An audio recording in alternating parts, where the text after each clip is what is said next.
నమస్తే అండి, మీ సతీష్. 55 ఏళ్ల సోమసుందరం, 48 ఏళ్ల అతడి భార్య ముత్తులక్ష్మి, 20 ఏళ్ల వాళ్ళ చిన్న కుమార్తె సుప్రియ. ఈ ముగ్గురు అత్యంత దారుణంగా ఒకే రోజు హత్యకైతే గురయ్యారు. సిలికాన్ సిటీ బెంగళూరులో తాజాగా జరిగిన ఈ దుర్ఘటన దేశం మొత్తాన్ని షాక్ గురి చేసింది. కారణం, వీళ్ళని అత్యంత పాశవికంగా కత్తులతో పొడిచి వెంటాడి మరీ హతమార్చింది వాళ్ళ పెద్ద కుమార్తె 24 ఏళ్ల శ్వేత. వాళ్ళు చేసిన పాపం కూడా ఏమీ లేదు. జీవితంలో చెడు మార్గం పట్టిన ఆ పిల్లను ఎలాగైనా మంచి దారిలోనికి తీసుకురావాలనే ప్రయత్నించడమే వాళ్ళ తప్పు అయిపోయింది. అది కూడా వాడెవడో ముక్కు మొహం తెలియని ఒక పోరంబోకుతో కలిసి సహజీవనం చేయడమే కాకుండా వాడి చేతికి కూడా ఒక కత్తి ఇచ్చి కన్న తల్లిదండ్రులను, తోడబుట్టిన చెల్లిని పొడిచి పొడిచి చంపింది ఆ ఘాతకురాలు. వాళ్ళ గుండెల్లో దిగిన ఆ కత్తుల పోట్ల కంటే తాము చేతుల్లో ఎత్తుకొని పెంచిన ఈరోజు ఇంత పాపాత్మురాలుగా మారి ఈ పని చేయడం వాళ్ళని నిజంగా ఎక్కువగా బాధించే ఉంటుంది, గుండె ఆగిపోయేలా చేసి ఉంటుందని నేనైతే అనుకుంటున్నా. తమ చేతులతో ఇలాంటి ఘాతుకురాలన పెంచి పెద్ద చేసినందుకు ఖచ్చితంగా పశ్చాత్తాపంతో కన్ను మూసే ఉంటారు.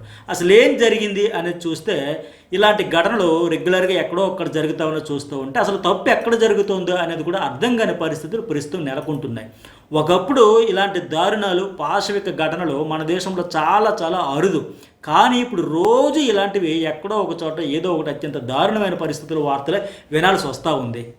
ఈ ఘటనలో కూడా ఏం జరిగిందో తెలుసుకునే ముందు వీడియోకి ఒక లైక్ చేయండి. ఇలాంటి మరిన్ని వీడియోస్ కోసం మన చుట్టూ జరిగే అనేక అంశాల గురించి, ట్రెండింగ్ అండ్ వైరల్ టాపిక్స్ గురించి లోతైన విశ్లేషణ కోసం మన ఛానల్ అయితే సబ్స్క్రైబ్ చేసుకోండి. అసలు ఏం జరిగింది అంటే, తమిళనాడుకి చెందిన సోమసుందర్, ముత్తులక్ష్మిలకు శ్వేత, సుప్రియ ఇద్దరు కుమార్తెలు. ప్రస్తుతం ఉన్న ఆధునిక తల్లిదండ్రులు అందరి మాదిరిగానే ఈ ఇద్దరు పిల్లలు కూడా చదివి జీవితంలో మంచి స్థానంలో స్థిరపడతారు, తమకు పేరు తీసుకొస్తారని ఆ తల్లిదండ్రులు ఆశపడ్డారు. అందుకే ఆ పిల్లలు తీసుకొని బెంగళూరుకి అయితే షిఫ్ట్ అయిపోయారు. నల్లూరు హల్లిలో ఇల్లు తీసుకొని అయితే ఉండేవారు. అనుకున్నట్టుగా పెద్ద కుమార్తె శ్వేతను కష్టపడి ఇంజనీరింగ్ చదివించారు. 2 ఏళ్ల కిందటే శ్వేత ఇంజనీరింగ్ పూర్తయింది. ఆ తర్వాత బెంగళూరులోనే ఒక సాఫ్ట్వేర్ కంపెనీలో జాబ్ అయితే వచ్చింది. ఉద్యోగానికి రోజు వెళ్ళి రావడం, ఇంటి దగ్గర నుంచి అయితే దూరం ఎక్కువ అవుతుండడంతో కంపెనీకి దగ్గరలోనే ఒక ఫ్లాట్ అద్దెకి తీసుకుని ఉంటానని ఆ అమ్మాయి తల్లిదండ్రులకి అయితే చెప్పింది. వాళ్ళు కూడా అంత దూరం నుంచి ప్రతిరోజు ఇంటికి, ఆఫీస్కు తిరగడం వల్ల తమ కుమార్తెకి కష్టం అవుతుంది అని భావించారు. దీంతో ఆమె ఇష్ట ప్రకారమే అంగీకరించారు. అయితే శని, ఆదివారాల్లో తప్పనిసరిగా ఇంటికి వచ్చి వెళ్ళమ్మా అని ఆ తల్లిదండ్రులు చెప్పడంతో సరేనని చెప్పి వెళ్ళిపోయింది. సీన్ కట్ చేస్తే సరిగ్గా 2 ఏళ్ళు అవుతుంది. శ్వేత పూర్తిగా మారిపోయింది. తల్లిదండ్రులను పురుగుల్లా చూడడం మొదలుపెట్టింది. పూర్తిగా ఇంటికి రావడమే మానేసింది. ఎప్పుడు పిలిచినా ఇంటికి వచ్చి ఏం చేస్తానంటూ అనేది పోనీ తామే వచ్చి చూస్తామమ్మా అన్నా సరే అసలు తాను ఎక్కడుంటుందో ఆ ఫ్లాట్ అడ్రస్ కూడా చెప్పేది కాదు. దీంతో తల్లిదండ్రులకు కూతురి ప్రవర్తన మీద అనుమానం వచ్చింది. ఆమె చేయకూడని తప్పేదో చేస్తూ తమకు తెలియకుండా దాస్తోందని అర్థమైంది. అయినా వాళ్ళు ఏం అనలేదు. సరేలేమ్మా, నీకు ఏమైనా సమస్య ఉంటే చెప్పమ్మా అని ప్రతిసారి అడిగేవాళ్ళు. అయినా సరే చెప్పేది కాదు. ఎన్నోసార్లు ఏదైనా సమస్యల్లో ఉందేమో తెలుసుకుందాం, ఆ సమస్యలు పరిష్కరిద్దామని ప్రయత్నం చేసి పదే పదే పదే అడిగినా సరే అటు నుంచి స్పందన లేకపోవడం, ఆవిడ ఎక్కడుంది ఏంటి అనేది కూడా చెప్పకపోవడంతో వాళ్ళ కుటుంబంలో ఒక సభ్యురాలు అసలు ఉన్నట్టా లేనట్టా అనే భావన కూడా ఒక దశలో వాళ్ళకి వచ్చేసింది. దీంతో ఒకసారి కోపంతో, అసలు ఎందుకు ఇలా చేస్తున్నావు, నిన్ను పెంచి పెద్ద చేసి చదివించి ప్రయోజకరాలను చేయడమే మేము చేసిన తప్ప, నీకు 4 డబ్బులు సంపాదించేసరికి తల్లిదండ్రుల కనీసం మా ప్రేమను అర్థం చేసుకోవా అని ఆమె తల్లి ముత్తులక్ష్మి నిలదీసింది. దీంతో శ్వేత అసలు విషయం అయితే వాళ్ళకి చెప్పేసింది. వాళ్లకు గుండెలు పగిలిపోయాయి ఆమె చెప్పిన విషయం విన్నాక. బెంగళూరులో ఉంటున్న ఆంధ్రప్రదేశ్కి చెందిన కెనెత్ అనే యువకుడితో ఈమె సహజీవనం చేస్తున్నట్లు చెప్పింది. పెళ్లి కాకుండానే ఆ కుర్రాడితో కలిసి ఒకే అపార్ట్మెంట్లో, ఒకే ఫ్లాట్లో ఉంటూ ఈ లివింగ్ రిలేషన్షిప్లో ఉంటుంది. అదే విషయం ఆవిడికి చెప్పడంతో ఆ కుటుంబం అంతా ఒక్కసారి షాక్ అయిపోయారు. ఉద్యోగం కోసం పంపిస్తే ఎట్లా చేస్తావా, తప్పమ్మా, ఈ సహజీవనం వద్దమ్మా, అలాంటివి ఎప్పటికైనా ముప్పే తప్ప లాభం ఉండదు, ఆడపిల్లలకు ప్రధానంగా భద్రత ఉండదు అని నెత్తి నూరు బాదుకుని కూతురికి నచ్చ చెప్పాలని చూశారు.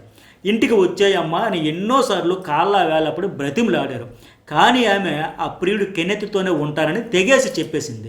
నాకు ఉన్న పొలంగా అతడితోనే పెళ్లి చేయండి అని డిమాండ్ కూడా చేసింది. పైగా తన ప్రియుడికి బిజినెస్లో 30 లక్షల నష్టం వచ్చిందని, ఆ అప్పులు తీర్చడానికి ఆస్తిలో తన వాటా తనకు వెంటనే ఇచ్చేయాలని మరీ మంకుబట్టు పట్టింది. ఇక్కడ అసలు ట్విస్ట్ ఏంటంటే శ్వేత ఎక్కడ ఉంటుంది అనే విషయం ఆ అడ్రస్ వీళ్ళకి మాత్రం చెప్పలేదు. కేవలం ఆస్తి ఇవ్వండి అంటూ ఫోన్లో వాళ్ళతో రోజు గొడవ పడుతూ ఉండేది. ఆస్తి ఇచ్చేస్తే మీతో ఇంకా నాకు ఎలాంటి సంబంధం ఉండదు, ఎవరి దారి వాళ్ళదే అని తేల్చి చెప్పింది. దీంతో ఆ తల్లిదండ్రులు రోజు గుండెలు అవిసేలా ఏడ్చారు. తమ కూతురు ఎక్కడ ఉంటుందో తెలుసుకునేందుకు శతవిధాలా ప్రయత్నించేవాళ్ళు. చివరికి వాళ్ళ వెతుకులాట ఫలించి సీగేహల్లి ప్రాంతంలోని సాయి గ్రీన్ అపార్ట్మెంట్లో శ్వేత వాడితో కలిసి ఉంటుందని తెలుసుకున్న ఆమె తల్లిదండ్రులు తమ చిన్న కుమార్తెను సైతం తీసుకుని వెళ్ళారు. 2 రోజుల క్రిందట, అంటే జూన్ 22 రాత్రి అక్కడికైతే చేరుకున్నారు. తండ్రి చిన్న కూతురు బయట ఉండగా ఆ తల్లి ముత్తులక్ష్మి ఇంటిలోనికి వెళ్ళింది. తమతో ఇంటికి వచ్చేయమ్మా అని మళ్ళీ బతిమలాడుకుంది ఆ కూతుర్ని. కానీ ఆమె ఏమాత్రం వినిపించుకోలేదు. తల్లి కోపంతో బాధతో తిట్టడంతో అక్కడే ఉన్న ప్రియుడి కెనెత్తో కలిసి ఆ ముత్తులక్ష్మి మీద పదునైన కత్తులు తీసుకుని దాడి చేశారు. దీంతో ఆమె అక్కడికక్కడే కూలబడిపోయింది. వెంటనే రక్తమరకలు తుడిచేసి ఆమె బాడీని బాత్రూంలో పెట్టి లాక్ చేసేశారు. తల్లి ఎంతసేపటికి బయటికి రాకపోవడంతో ఆమె కోసం చిన్న కూతురు సుప్రియ తండ్రి ఇంటి లోపలికి వచ్చి చూస్తే అక్కడ ముత్తులక్ష్మి లేదు. ఇంట్లో వెతికేందుకు వాళ్ళిద్దరూ ప్రయత్నించగా ఏదో తప్పు చేసిన భావనలో లోపల కనిపించిన శ్వేత కెనెత్ వీళ్ళిద్దరినే అడ్డుకున్నారు. ఎందుకు అడ్డుకుంటున్నారని అడగడంతో గొడవ జరిగింది. ఆ రక్తపు మరకలు కూడా ఆ ఫ్లోర్పై కనిపించడంతో ముత్తులక్ష్మిని ఏదో చేశారని వాళ్ళిద్దరికీ అర్థమైంది. దీంతో లోపలికి వెళ్లేందుకు ప్రయత్నించారు. వాళ్ళిద్దరిపైన కత్తులతో ఈ శ్వేత ఆమె ప్రియుడి కెన్నెత్ కలిపి దాడి చేశారు.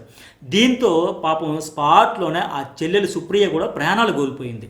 తన కూతురు ఆమెతో ఉన్నవాడు కలిసి ఇలా ఉన్మాదుల్లా ప్రవర్తిస్తూ కళ్ళ ముందే చిన్న కూతురుని చంపేయడం, భార్యను కూడా ఏదో చేసినట్టే ఉన్నారు అనేది అర్థమవడంతో ఆ సోమసుందర్ తీవ్ర గాయాలతో ఫ్లాట్లో నుంచి బయటకు వచ్చేసి అరుస్తూ తప్పించుకోవాలని పరిగెత్తాడు. అపార్ట్మెంట్ సెల్లార్లోకి పరుగు తీసిన ఆయన మెట్ల మీద కుప్ప కూలిపోయాడు. అపార్ట్మెంట్ వాసులందరూ వెంటనే అక్కడికి వచ్చారు. ఇతర పరిస్థితి గమనించారు. పోలీసులకు సమాచారం ఇచ్చారు. వాళ్ళు వచ్చి చూసేసరికి సోమసుందరం కొస ఊపిరితో ప్రాణంతో కొట్టుమిట్టాడుతూ ఉన్నాడు. వెంటనే హాస్పిటల్కి తీసుకెళ్లారు. కానీ అప్పటికే చనిపోయాడని డాక్టర్స్ అయితే ధృవీకరించారు. అయితే చనిపోయే ముందే హాస్పిటల్కి తరలిస్తున్నప్పుడే సోమసుందర్ అసలు ఏం జరిగిందో అంతా పోలీసులకు మరణ వాంగ్మూలం అయితే ఇచ్చాడు. కష్టపడి పెంచిన తన కూతురు చెడు తిరుగులతో అప్పుల పాలయ్యిందని, అవి తీర్చడానికి ఆస్తిలో సగం వాటా ఉన్న పలంగా ఇచ్చేయాలంటూ మాపై దాడి చేసిందని, ఎవడో ఒకడితో పెళ్లి కాకుండానే సహజీవనం చేస్తోందని, వద్దన్నందుకే తమపై కిరాతకంగా వాడితో కలిసి కత్తులతో అటాక్ చేశారని వాంగ్మూలం అయితే ఇచ్చాడు ఆయన. ఆ తర్వాత కాసేపటికే తుది శ్వాస అయితే విడిచాడు. అయితే పోలీసులు ఫ్లాట్కు వచ్చేసరికి అక్కడ నుంచి శ్వేత ఆమె లవర్ కెనెత్ పరారయ్యారు. ఫ్లాట్లో ఉన్న ముత్తులక్ష్మి ఆమె చిన్న కూతురు శవాలను అయితే పోలీసులు పోస్ట్ మార్టంకి పంపించారు. కేసు నమోదు చేసుకుని ఈ కేఆర్పురం పోలీసులు అయితే ప్రత్యేక బృందాలతో వీళ్ళ కోసం వెతుకుతా ఉన్నారు. ఈ నిందితురాలు శ్వేతను పుదుచ్చేరిలో పోలీసులు అయితే పట్టుకున్నారు. కెనెత్ మాత్రం ఇంకా దొరకకుండా పరారీలోనే ఉన్నాడని సమాచారం. వాడి కోసం కూడా విస్తృతంగా గాలిస్తున్నారు. అయితే తీవ్రంగా అప్పుల్లో కూరుకుపోయిన శ్వేత కెన్నెత్ పక్కా ప్లాన్ ప్రకారమే శ్వేత కుటుంబాన్ని మట్టుబెట్టాలని స్కెచ్ వేసి కత్తులతో దాడి చేసి చంపేసినట్లు పోలీసులు అయితే అనుమానిస్తూ ఉన్నారు. ఎందుకంటే వాళ్ళు చనిపోతే మహా అయితే కొన్నాళ్ళు జైల్లో ఉండి బయటికి రావచ్చు, ఆ తర్వాత ఆస్తి మొత్తం శ్వేతకే దక్కుతుంది అనేది వీళ్ళ మాస్టర్ ప్లాన్. పోలీసుల విచారణలో దారుణమైన విషయాలు వెలుగులోకి వచ్చాయి.